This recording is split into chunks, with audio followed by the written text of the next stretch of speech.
happening, but not necessarily very extreme, but continuously saturating the soils and flooding rivers. So just to add on that. Thank you very much, Joyce. And you have really started speaking on the mitigation that can be done as we prepare for this El Nino. Maybe you could talk a little bit about that. There's somebody who is asking, what are some of the mitigation measures that have been put in place to counter this expected weather conditions? Joyce, the floor. Yeah, I think there's an interagency coordination among the different arms of government happening at the moment.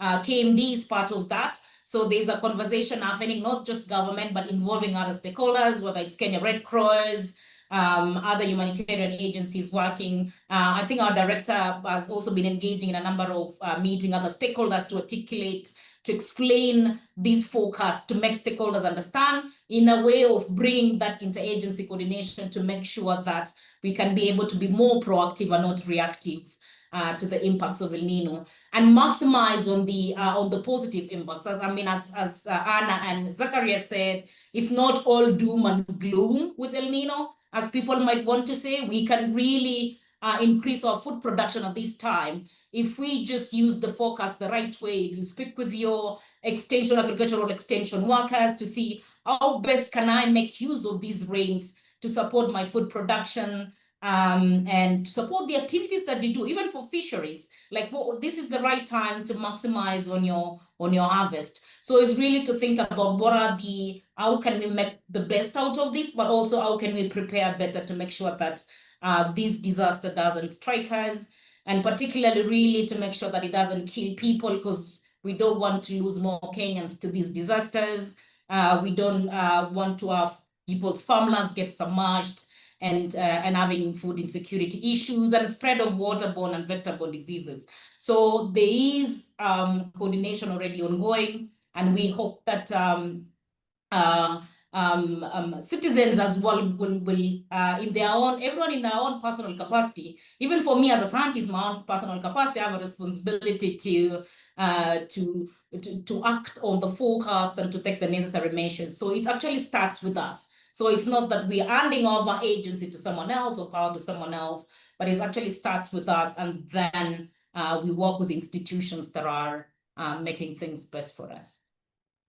Thank you very much, Daktari. Zachary. Bahati, sorry. Yes. I wanted to echo what Joyce and Anna have said. For example, at the national level, we know different technical working groups have already started their conversations about the preparedness towards the El-NINO expected rainfall, and I know a lot of work has been going on, especially under the Anticipatory Action Technical Working Group.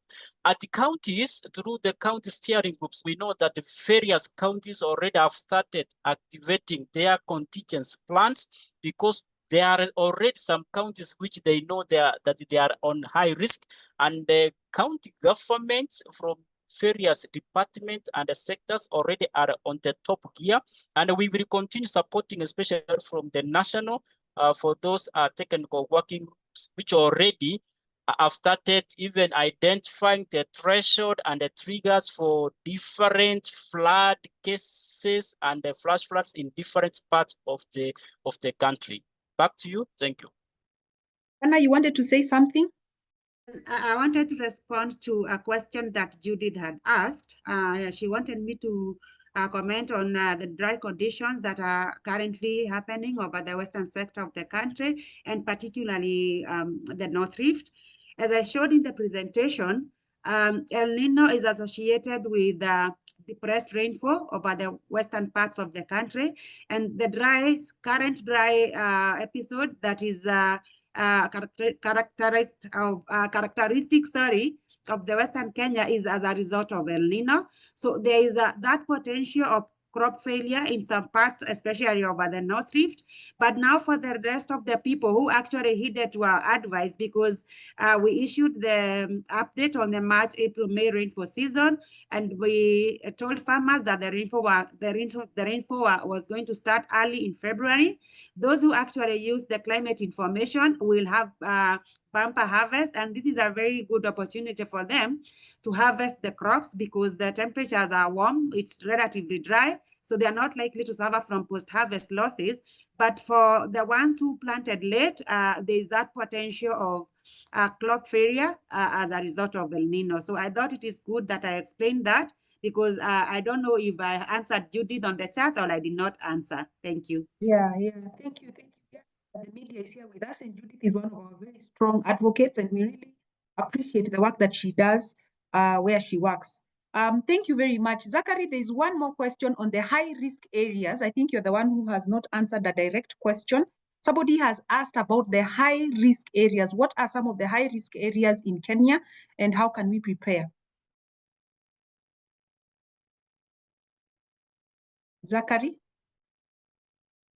Sorry, I was muted. Yeah, going as per the risk analysis and from the predictions, you can be able to see the October preliminary rainfall already. It is pointing out that most of the half of the eastern part of the country, the high risk areas at the moment, we are talking about Mandera, Wajir, Marsabit, Tana River, and some parts of Lamu counties.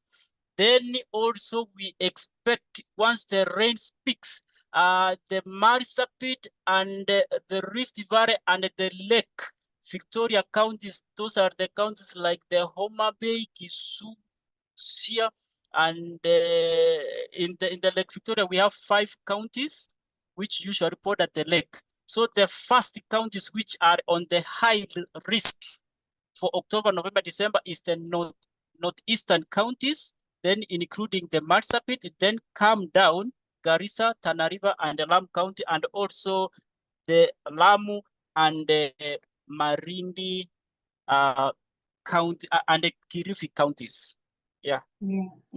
So it's basically most of Kenya. The way you sound, you have actually spoken about a greater part of the country is going to be affected by this phenomenon. Yeah, and so we need to be prepared. We need to work together. We need to walk together. We need to speak to each other so that we are able to do that which we need to do as a society and as a country for the safety of life, protection of people and livelihoods, and also conservation of the natural environment. So I want to have some closing remarks, and I will start with you, Zachary, then Joyce, then Hannah.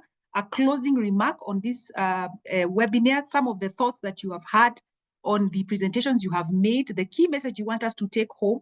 And I would like, if it is like at most 2 sentences, if you can make it 2 sentences, that would be really, really good so that we can give time to our director to be able to speak to the public that is here. Ladies and gentlemen, I want to thank you very much for joining us. Keep asking the questions, keep reaching out to us. I believe Hannah, Joyce, and Zach have shared their email addresses on the chat. You can reach out to them directly. We will also share the same. We had shared them earlier, but we will share them again the same, and the presentations will also be shared with you guys. So therefore, Zachary, a few closing remarks, then Daktari, and then Hannah. Yeah, thank you so much. I would like to say that anticipatory action is the way to go. Let us take advantage of the window of opportunity before the rains start beating. Let me just use that word. Most of our communities. This is the time we need the collaborations between different various partners and stakeholders. Thank you, and back to you. I'll be very quick on this, and it's really just this is targeted to the general public. I just want to urge us to stop misinformation, disinformation, information that is not substantiated by science. Please, can you ask us, write to Kenya Meteorological Department, contact us, you have our emails, we will be able to respond. Please, let's not spread misinformation, and let's not create panic in our community, in our country. Let's use the right information, and let's work with the right stakeholders. And the other thing, which I think has come out very clearly, is that we are saying that we will be updating our forecast. So there's the misconception that because I'm a climate scientist, I can tell what is going to happen tomorrow or next year or next year. Absolutely no. This is just science like any other science. Even when you go to a doctor, they do diagnosis. They take your blood samples, they see, they ask your conditions, they combine that information to understand what condition you might be suffering from. So it's just like that kind of science. So it's like any other science. we use tools, we use our understanding to bring this information to you. So we are continually monitoring how the oceans are evolving. So how the oceans are warming and cooling, and how does that influence our climate. And we will be providing updates on this on a very regular basis. So you might even realize next week we'll have a slightly different flavor of our focus, giving you more information. So please be checking on our website, be checking on our posts, be checking on our social media handles to see the regular focus that we do. We are working around the clock to observe the systems and to give you up-to-date information. Anna? I will be very brief. I will say that together we are safer. If we work together, the community, all the stakeholders, the national, the county government, the humanitarian, all our partners, we are going to make this country safer and better for all of us.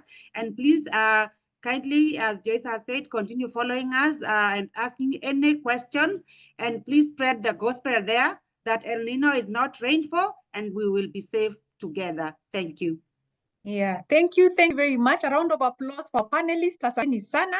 Leo mumeongea sana, mumeongea a lot of English, but we thank God for each and every one of you, and we thank God for the presentations that you have given. They have been very, very, very informative.